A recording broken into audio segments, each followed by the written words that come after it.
Kiss scene, குட்டி dress, உதைப்பாங்க, பிரச்சனை அங்கே இருக்கு. என்ன சமந்தா ஓப்பனா சொல்லிட்டாங்க. உடல்நல குறைவால் சினிமாவிலிருந்து பிரேக் எடுத்திருந்த சமந்தா இப்போது மீண்டும் நடிக்க ஆரம்பித்திருக்கிறார். சிட்டாடல் வெப் சீரிஸில் நடித்து வரும் அவர் சில படங்களில் கமிட் ஆகி இருப்பதாகவும் அதற்கான அதிகாரப்பூர்வ அறிவிப்பு விரைவில் வெளியாகும் என்றும் கூறப்படுகிறது. இதற்கிடையே அவரது முன்னாள் கணவர் நாக சைத்தன்யா இரண்டாவது திருமணம் செய்யவிருக்கிறார். சமந்தாவும் ஒரு திருமணம் செய்து கொள்ள வேண்டும் என்று அவரது ரசிகர்கள் பேச ஆரம்பித்திருக்கிறார்கள். சமந்தாவுக்கென்று தனி ரசிகர் பட்டாளமே தமிழ் தெலுங்கு சினிமாவில் இருக்கிறது.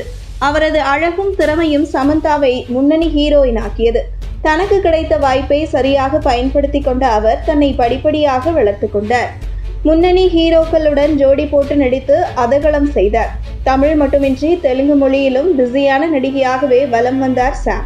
இப்படிப்பட்ட சூழலில் உன்னை தாண்டி வருவாயா படத்தின் தெலுங்கு ரீமேக்கில் நடித்த போது நாக சைத்தன்யாவை காதலித்தார்.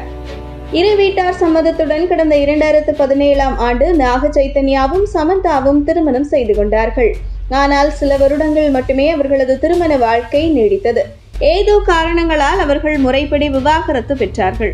திரையுலகில் பெரும் அதிர்ச்சியை ஏற்படுத்திய விவாகரத்துகளில் சமந்தா நாக சைத்தன்யா விவாகரத்தும் ஒன்று என்பது குறிப்பிடத்தக்கது. விவாகரத்துக்கு பிறகு சினிமாவில் முழு கவனம் செலுத்த ஆரம்பித்தார் சமந்தா. ஆனால் யார் கண் பட்டதோ தெரியவில்லை, மயோசிட்டிஸ் எனும் அரிய வகை நோய் சமந்தாவுக்கு வந்தது. அதற்காக தீவிர சிகிச்சை எடுத்து இப்போது மீண்டிருக்கும் அவர் சிட்டாடல் வெப் சீரிஸில் நடித்து வருகிறார். மேலும் சில தமிழ் படங்களிலும் ஹிந்தி படங்களிலும் அவர் கமிட் ஆகி இருப்பதாகவும் அதற்கான அறிவிப்புகள் விரைவில் வெளியாகும் என்றும் எதிர்பார்க்கப்படுகிறது.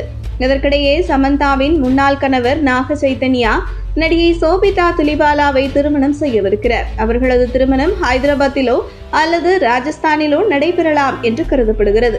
நாக சைத்தன்யா இரண்டாவது திருமணத்திற்கு சமந்தாவும் பெரிதாக ரியாக்ட் செய்து கொள்ளவில்லை. அதே சமயம் சமந்தாவை வேண்டுமென்றே பிரிந்திருக்கிறார் சைத்தன்யா என்று சாமின் ரசிகர்கள் கொந்தளிப்பில் இருக்கிறார்கள். இந்த நிலையில் நடிகை சமந்தா சில வருடங்களுக்கு முன்பு அளித்த பேட்டி ஒன்று தற்போது சமூக வலைதளங்களில் ட்ரெண்ட் ஆகியுள்ளது. அந்த பேட்டியில் அவரிடம் தொகுப்பாளினி, இப்போ சில நடிகைகள் கிஸ் சீனில் நடிக்க மாட்டேன், குட்டி ட்ரெஸ் போட மாட்டேன் என்று சொல்கிறார்களே என்று கேள்வி கேட்டார். அதற்கு பதிலளித்த சமந்தா, இப்போது வந்து நான் கிஸ் சீனில் நடிக்க மாட்டேன் என்று சொன்னால் என்ன, அதெல்லாம் செய்ய மாட்டியா என்று கேட்டு என்னை உதைப்பார்கள். ஏனெனில் முதல் படத்திலேயே நான் அதையெல்லாம் செய்துவிட்டேன். எனவே பிரச்சனை அங்கே இருக்கிறது. அதனால் இப்போ நான் நோ சொல்லுவது சரியாக இருக்காது என்றார்.